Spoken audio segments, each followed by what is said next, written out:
DCB മീഡിയയുടെ പുതിയൊരു വീഡിയോയിലേക്ക് സ്വാഗതം. മെയ് 1 തീയതി മുതൽ എല്ലാ റേഷൻ കാർഡ് ഉടമകളും അറിയേണ്ട പ്രധാനപ്പെട്ട ഇൻഫർമേഷനുകളാണ് വീഡിയോ വഴി ഷെയർ ചെയ്യുന്നത്. ആദ്യമായി കാണുന്നവർ സബ്സ്ക്രൈബ് ചെയ്യുക, വീഡിയോ ലൈക്ക് ചെയ്ത് സപ്പോർട്ട് തരിക. ഫേസ്ബുക്കിൽ കാണുന്നവർ പേജ് ഫോളോ കൂടി ചെയ്യുക.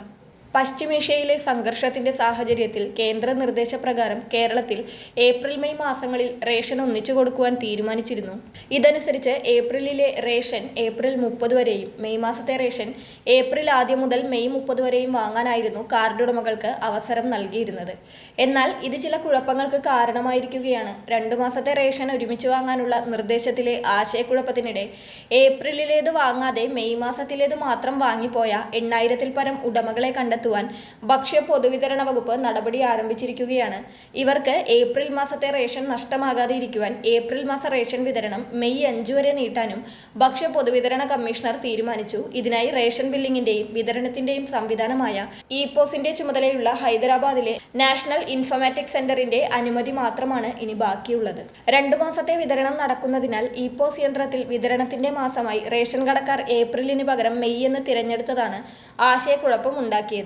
ഏപ്രിലിലെ വിതരണം 30-ന് അവസാനിക്കുമെന്നതിനാൽ ഇവർക്ക് 1 മാസത്തെ റേഷൻ നഷ്ടപ്പെടുന്ന സാഹചര്യത്തിലാണ് വിതരണം നീട്ടാനുള്ള ക്രമീകരണം. ഇങ്ങനെ മാസം മാറി റേഷൻ വാങ്ങിയ 8000-ഓളം കാർഡുടമകളുടെ പട്ടിക ജില്ലാ സപ്ലൈ ഓഫീസർമാർ തയ്യാറാക്കി തങ്ങളുടെ പരിധിയിലുള്ള ഗുണഭോക്താക്കളെ റേഷൻ വ്യാപാരികളുടെ സഹായത്തോടെ വിവരം അറിയിക്കാനാണ് നീക്കം. ആരെങ്കിലും ഇതുപോലെ മെയ് മാസത്തിലെ റേഷൻ മാത്രം വാങ്ങിയിട്ടുണ്ടെങ്കിൽ മെയ് 5 തീയതി വരെ ഏപ്രിൽ മാസ റേഷൻ കൂടി ലഭിക്കുന്നതാണെന്ന കാര്യം ശ്രദ്ധിക്കുക. അതോടൊപ്പം സപ്ലൈകോയുടെ വാർഷിക പരിശോധനയുടെ ഭാഗമായി 12 NFSD ഡിപ്പോകൾക്ക് കീഴിലുള്ള 2000-ൽ പരം റേഷൻ കടകളിലേക്ക് സാധനങ്ങളുടെ വിതരണം വൈകിയതിനും ഏപ്രിൽ മാസത്തെ റേഷൻ വിതരണം നീട്ടുന്നത് പരിഹാരമാകുമെന്നതാണ് പ്രതീക്ഷ. ഏപ്രിൽ പകുതിയോടെയാണ് ഈ ഡിപ്പോകളിൽ നിന്ന് റേഷൻ വിതരണം ആരംഭിച്ചത്. പല റേഷൻ കാർഡ് ഉടമകളും റേഷൻ കടകളിൽ സ്റ്റോക്ക് ഇല്ലാത്തതിനാൽ തിരിച്ചുപോയിരുന്നു. ഇവർക്ക് മെയ് 5 വരെ 2 മാസത്തെ റേഷൻ നീട്ടുന്നത് ആശ്വാസമാകും. മെയ് 5 തീയതി വരെ മഞ്ഞ റേഷൻ കാർഡിന് 60 കിലോ അരിയും 2 കിലോ ഗോതമ്പും 6 പാക്കറ്റ് ആട്ടയും ലഭിക്കും. മെയ് 5 തീയതി കഴിഞ്ഞാൽ പിന്നെ മെയ് മാസത്തെ റേഷൻ മാത്രമേ ലഭിക്കുകയുള്ളൂ. അതായത് മെയ് 6 മുതൽ മഞ്ഞ കാർഡിലെ റേഷൻ വാങ്ങാത്തവർക്ക് 30 കിലോ അരിയും 2 കിലോ ഗോതമ്പും 3 പാക്കറ്റ് ആട്ടയുമാണ് ലഭിക്കുക. പിങ്ക് റേഷൻ കാർഡിന് മെയ് 5 വരെ ഓരോ അംഗത്തിനും 8 കിലോ അരിയും 2 കിലോ ഗോതമ്പും ലഭിക്കും. മെയ് 6 തീയതി മുതൽ കാർഡിലെ ഓരോ അംഗത്തിനും 4 കിലോ അരിയും 1 കിലോ ഗോതമ്പും സൗജന്യമായി ലഭിക്കും. മൊത്തം ഗോതമ്പിന്റെ അളവിൽ നിന്നും 4 കിലോ കുറച്ച് പകരം 4 കിലോ ആട്ട വരെ ലഭിക്കുന്നതാണ്. നീല റേഷൻ കാർഡിന് ഏപ്രിൽ മെയ് വിഹിതമായി ഓരോ അംഗത്തിനും 4 കിലോ അരിയും കാർഡിന് 5 കിലോ സ്പെഷ്യൽ അരിയുമാണ് ഉണ്ടായിരുന്നത്.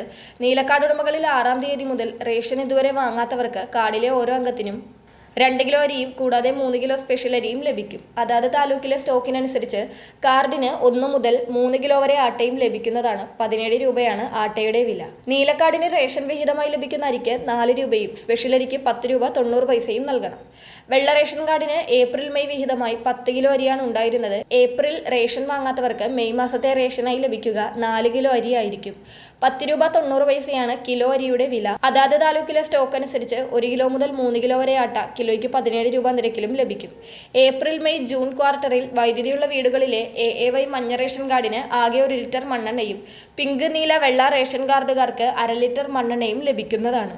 മെയ് മാസത്തിൽ നിങ്ങൾ അറിയേണ്ട ഈ റേഷൻ അറിയിപ്പുകൾ മറ്റുള്ളവർക്ക് കൂടി ഷെയർ ചെയ്യുക. മറ്റൊരു ഇൻഫോർമേറ്റീവ് വീഡിയോയുമായി വീണ്ടും കാണാം.